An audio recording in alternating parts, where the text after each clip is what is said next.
Good morning, welcome to 59 Minutes. My name is Levi Kones. We're talking about the challenges of manufacturing in Kenya and navigating them, and we are privileged to have a discussion at the offices of the Orbit Chemical Industries and the CEO, SACHEN, CHANDARIA. Good morning, sir. Morning, Levi. Thank you for talking to us. Thank you for taking the time and inviting me. Appreciate it. I hear you're 50 years old now. April this year, Orbit is 50 years old. Yes, exactly. Founded in 1972. Wow, that has been a long time. Tell me, over that period, what are your greatest highs? Oh, so many. Joining the business was founded by my father and my grandfather, who sadly have passed on since. I joined the business myself in 1995, straight out of university, but started very junior in the business and learning so much at that level. So my grandfather made me run the night shift for a while, which was an incredible learning journey for myself. Highs, many areas, building the factories, learning the science and the tech and the finances and the operations, learning the sales functioning, learning how procurement works, basically the A to Z of the organization. I was very privileged to be part of a growing organization and having the umbrella of family business within which to learn. But it allowed me to really understand Kenya, understand the region, understand the consumer, and grow from there. So we've built and grown and sold many other businesses beyond Orbit, both here and abroad, on the back of those learnings. So the highs are every day. I mean, every day coming to work for me is a privilege. Yeah. What do you think as consumers in this region? We are, the biggest consumers of internal products. In terms of category, or clearly food is the main one, and then personal care and home care. So the categories that we manufacture are the soaps, detergents, surface cleaning products, toilet cleaning products.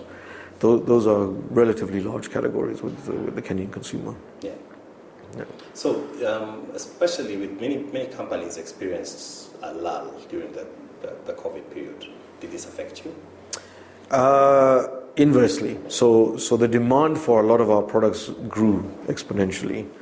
COVID triggered a lot of relearning and re-understanding of the landscape at the household level. So let me give you an example.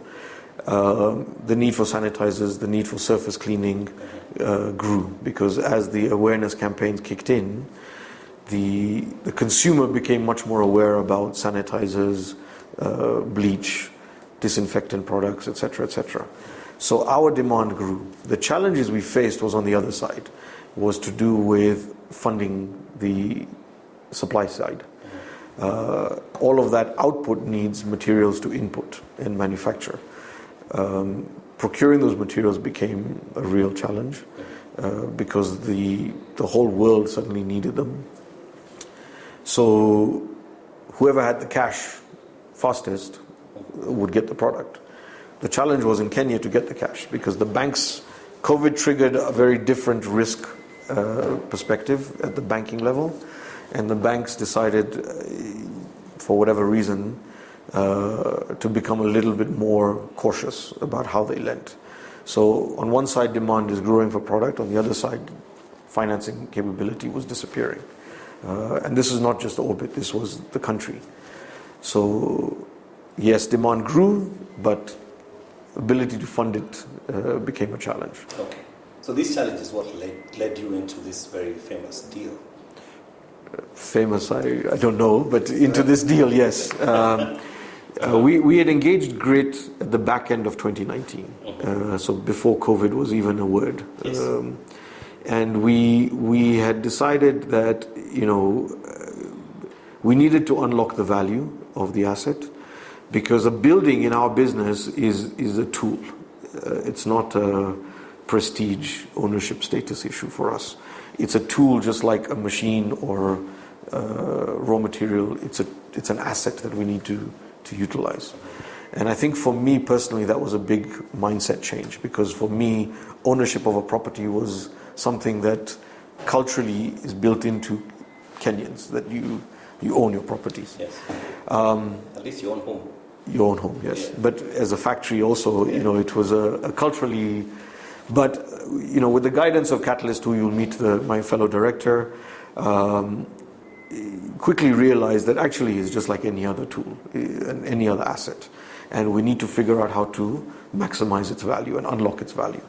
So we approached Grit through a process and essentially entered into a transaction which COVID and the delays that COVID triggered has taken quite a bit of time to complete. The structure was to sell them the property and then rent it back from them, essentially. Now, why is that helpful?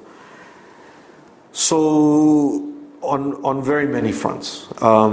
Selling them the property unlocked a lot of cash and value for the company. Renting it back essentially restructures our balance sheet to become a very transparent, clear fixed cost, rather than a fluctuating interest and principal payment with the bank. So the plan is that the proceeds from the transaction, we will significantly reduce our debt at the bank, and also have some funds available for other investments that we want to make and grow the portfolio of products that we make. Yeah. And the last piece of the transaction is the Grit is also building us a new facility, in addition to the current one that we have, as well as refurbishing the current one. So the facility we currently have is a 30-plus year facility. In this transaction, they are fully refurbishing that one, as well as building us a brand new facility, because as we grow, we need space, and a small new office as well. So the math made sense. It was a way to generate liquidity for the business that we couldn't access at the banks in the traditional lending scenarios. So we had to get a little creative. Yeah, because I was wondering, are these transactions, usually made this way, or you had to custom made it yourselves? So in this part of the world, it's very new. I have done transactions like this in North America. They are actually vanilla transactions in North America and Europe. They are very, very normal transactions there. As companies grow, the value of the asset grows, but the utilization changes. The cash is needed more than the building. This happens all the time in the rest of the world. And I'm hoping this deal in Kenya encourages more companies to do this type of transaction, because it really changes the nature of a business very quickly. So then you get a lease? We do get a lease. So we've entered a 25 plus 10-year lease with Grit. So we have tenure on the building anyway, meaning whether I owned it or I rent it, we're still in it, because the plant is not something you can pick up and move overnight. So we had to secure that access to the facility, and the trade-off was we sell it to you as Grit, but you rent it back to us for this period of time, because we want to continue operating from that site. Okay. It was interesting that you picked an African company. Sorry, it was interesting that you picked an African company. They're from Mauritius, aren't they? They are based in Mauritius. They were listed in Joburg. They're now fully listed in London. Yeah, but headquartered in Mauritius. In Mauritius, yes. Yeah. Because that really stood out, because when most people look at Mauritius, they don't think business. Yeah, but Mauritius is also changing. I think the reality is it's this kind of portfolio works, I believe, for Grit as an organization, and Grit decided headquartering Mauritius, listing in London works for them So the combination is a very powerful combination. Being in London, they have access to a much larger pool of capital, which can be deployed in Africa much more efficiently through their infrastructure and their systems and their organization. Okay. So in terms of your expansion investment, what will you get as a commitment from Grid to allow Orbit to expand? We have the commitment. Our agreement is the lease for 35 or so years, plus the growth of the new facility. They should be, hopefully they'll start building in the next 3 or 4 months. And then there's more land on the site. So if we do need more space, we have a commitment from them that they'll continue to build the site out as well. Okay. What does this mean for the consumer? What does it mean for the consumer? So let me explain what our business is first. If you remember, in 2008, we had the financial crisis, the global financial crisis. And what happened then was a lot of Kenyan-based multinational organizations in the home and personal care space, for example, Unilever, Colgate, Reckitt, were under a lot of pressure to cut down their manufacturing operations, not just Kenya, globally, and re-centralize them into larger facilities and then import product. We looked at that opportunity differently, and we said, we have this capacity here, we can make these products for these companies, why don't we approach them and engage them and see if we can actually find a way to make those products here in Kenya and preserve those jobs in Kenya, rather than Kenyan consumers buying imported product made in some other country. The model proved to be quite enticing and interesting for those multinationals. They agreed back then to do them, to engage us on them, and we have been doing contract manufacturing for the likes of Reckitt and Colgate and the rest of them since then. What is contract manufacturing? Contract manufacturing is basically, we take over the manufacturing challenges. We buy all the raw materials and the packaging materials. We produce it into finished product in our factory, and we sell the product that we make to the brand owner. The brand owner, in this case Reckitt or Colgate or Henkel, would then sell those products to the trade, just like they would have whether it was their own factory or whether it was imported.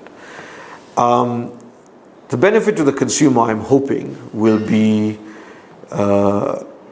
reduced pricing ultimately, because it makes our business operations a bit more cost effective. We hope to be able to pass some of that efficiency to our customer, which is the brand owner, and hopefully the brand owners will pass those savings on to the consumer. But as you know, it's already a very competitive landscape out to the consumer at the trade level. I think for us it will be an interesting journey to see how it actually does translate to the consumer. Yeah. So because now companies have to think of, pandemics, which they were not thinking about before.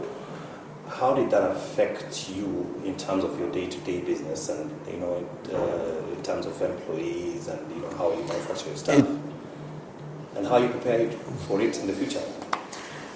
Good question. So yeah, COVID was an eye-opener for everybody.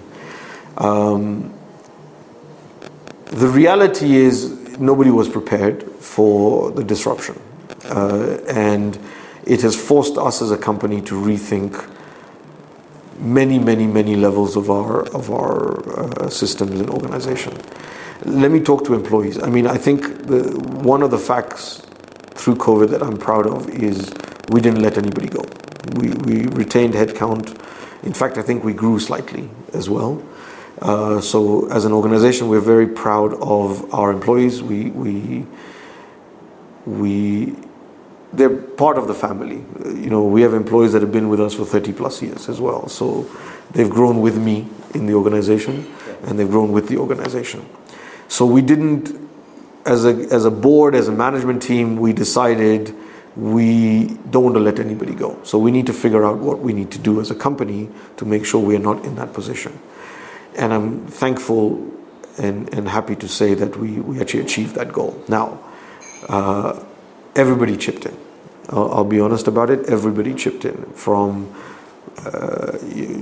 taking a little bit less pay for a period of time, whatever it was that everybody had to do, we did that. On the other side, one of the biggest disruptions to the business was our supply chain, because the reality is that the global supply chain disruption and the offset of demand and supply and the mismatch, I should say, was so severe that we are still feeling the effects today. So the net effect of that situation, and what I mean by situation is we ended up in a place where what we took for granted from an ease of supply, we could no longer take for granted. So let me give you an example. Imports that used to take maybe 60 days to reach Mombasa, we can't even get. So forget about time extensions, it was just a non-availability. No, I can even guarantee. You can't even guarantee the product being available. So clearly we've had to change our business case and move to a point where we are holding way more inventory here now than we had planned to. So the just-in-time model that has been spoken about so often, COVID basically disrupted all of that. And Kenya, being a very import-dependent country for the materials we need, we have to hold more inventory. There's no two ways about it. More inventory means more cash tied up. Yeah. And more cash tied up means financing. Yeah, less room to move around. Exactly, yeah. Exactly. So it's an interesting situation where consumer demand is growing in some of the products, supply is constrained. Who pays for that differential of stock? So we are in heavy discussions with our customers right now to try and figure out what's the optimum model. Do they hold finished goods or do we hold raw and pack? So obviously the efficiency comes when the factory is running full out. So we are trying to figure out the balance point, because clearly our customers don't want to hold too much stock either, but we also don't want to hold too much stock of inventory. So there's a balance that we have to find. Yeah. Yeah. Do you think projectively, as a manufacturer, are things getting better, or are they? Wow, that's a tough question. If you're using the COVID period as a benchmark, clearly things are getting better. If we're using a global competitive landscape as a benchmark, I think Kenya has a bit of work to do to become competitive globally. Now, why do I say that? Yeah. So China, for example, was the factory of the world. It didn't just become the factory of the world overnight. It was made the factory of the world. How? Government enabling policies, enabling an operating environment that allowed companies to come and invest in manufacturing and scale and growing that. And then at the same time, opening markets, opening trade, etc., etc. China has got to a point where clearly the supply chain issues around China and its ability to meet global demand have made a lot of companies rethink, do we want to put all our eggs in that basket? I'm sure you've heard Vietnam is growing as a manufacturing base. I'm a very strong believer that Africa is actually the next play. And Kenya is very well positioned to be one of the prime countries where manufacturing investment finds a home. I believe the private sector, parliament, legislation, as well as government have a massive role to play to make sure we are the first choice for large-scale manufacturing investments to happen. Right. So when you talk about hurdles, for example, people talk about enabling environment all the time. We hear it in speeches, we hear it. What do we really mean? What would really enable that environment? Maybe you can think of one or two things. They say this, if we did do this. There's so many factors, Levi. It's not, the enabling environment is not. It's a very difficult. It's the easiest catch-all statement. Let me put it that way. But when you try to dig deeper, it's very difficult to break down what makes an enabling environment. Let me talk on a few things. Power, for sure, is one. You can't get scaled industry without low-cost power. I know Kenya is doing amazing things, and I have to give credit to our government and our leadership and our president for driving the green power agenda, because we, as a country, we are placing ourselves in absolutely the right place for the future. But that cost has to translate down. It has to get to the factories. It has to get to the consumer. And I believe the first steps have been made, but those efficiencies do have to continue, and we do need to see those reductions. We're competing against countries where the cost of power, albeit baselined at thermal levels on coal, etc., is 2 or 3 cents a kilowatt hour. Even at factories like ourselves, we're still at the 10, 11 cents a kilowatt hour range. So it's a factor of 3 or 4x from a global perspective. Yeah. But you're starting from the back. We're starting from the back. Cost of funding. The cost of money in Kenya is prohibitive. You cannot put scaled investments to work, or even think about scaled investments with the cost of funding. And like I said, if government is competing for the same funds, it's very difficult to plan a strategy around that. And with the interest rates where they are today, for every dollar you put in, if you're borrowing it, you pay back 2. So your cost of your project is double in 7 years. That makes return metrics very, very difficult to convince investors of. It's not. That's not an easy one to fight. The cost of funding is cost of funding and access to funding are two things that really need to be addressed. Having said that, we have many things going for us. We have a very young, well-educated labor pool. We have a very skilled labor pool available. It's just finding the right investments. And I've said it on many interviews before, tech and the Silicon Savannah is one element of a large basket. Manufacturing needs the same level of focus.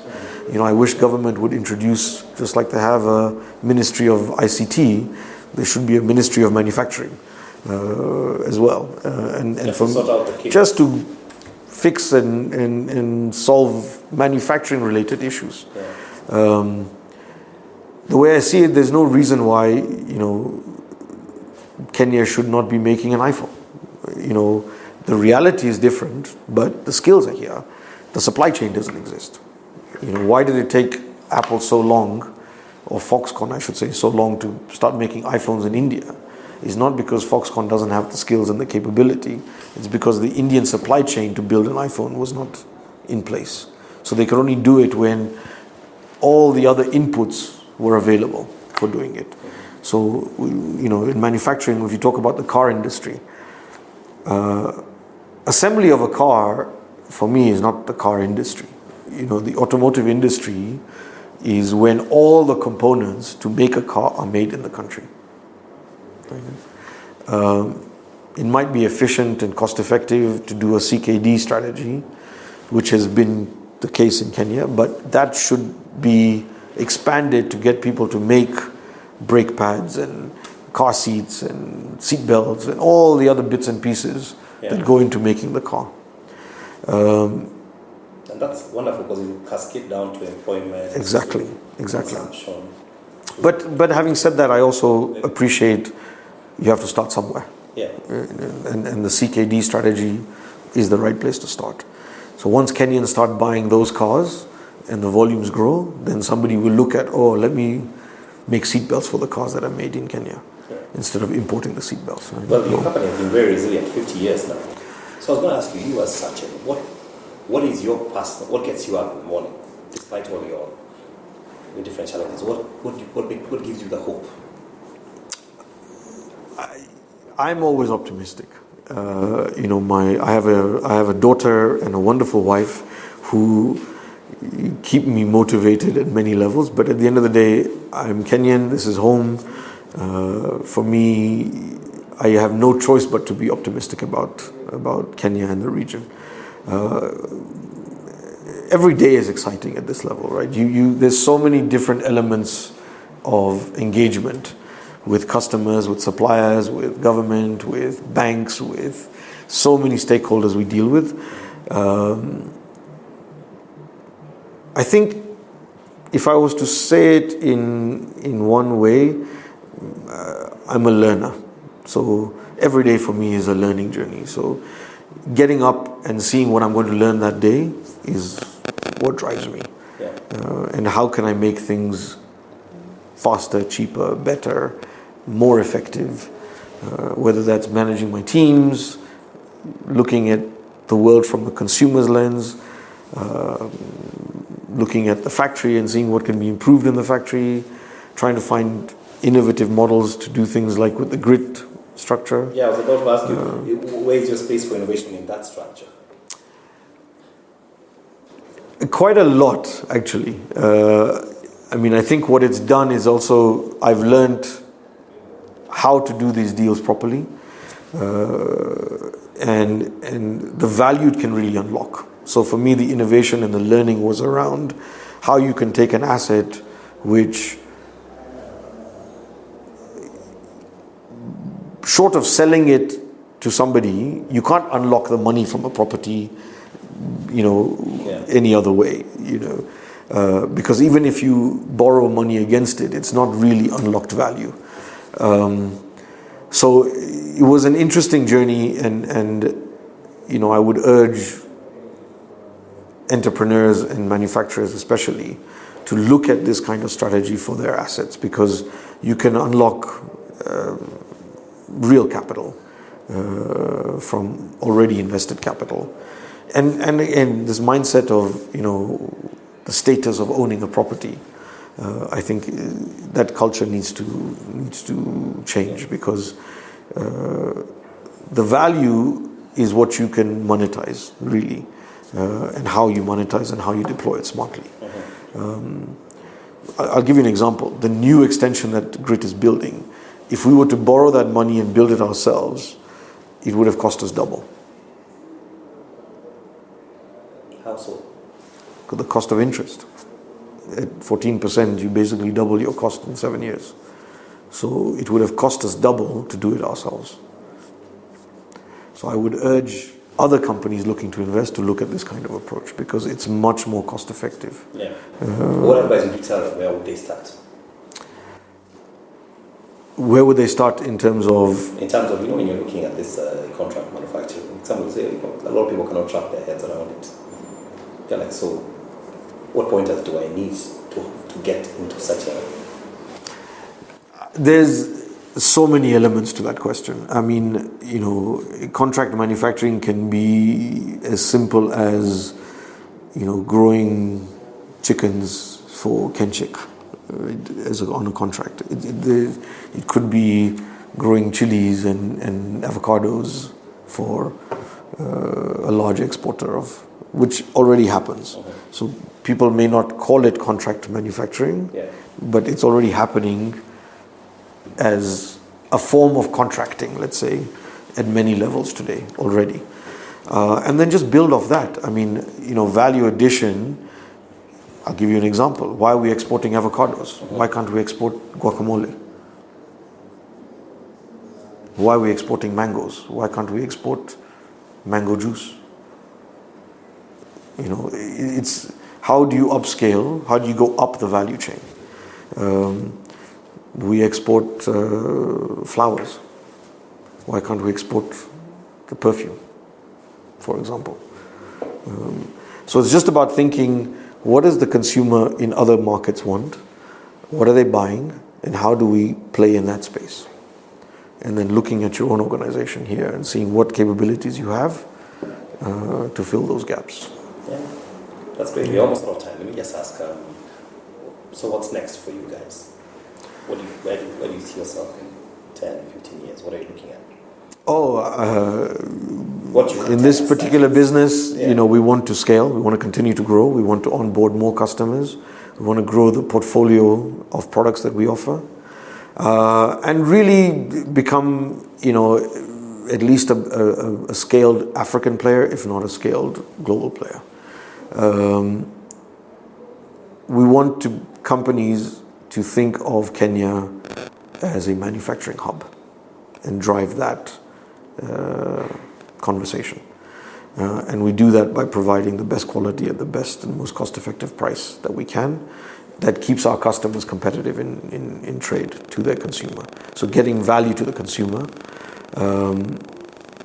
and then just replicating as we grow. So we want to be in Nigeria, we want to be in South Africa, we want to be in Egypt, and do the same thing in all those markets. So yeah, exciting times ahead, and we will definitely update as things are happening. Yeah, we look forward to more discussions. Thank you so much. Thank you for your time. Thank you. SACHEN Chandaria, CEO, Orbit Chemical Industries. We'll be right back after these messages. Don't go away.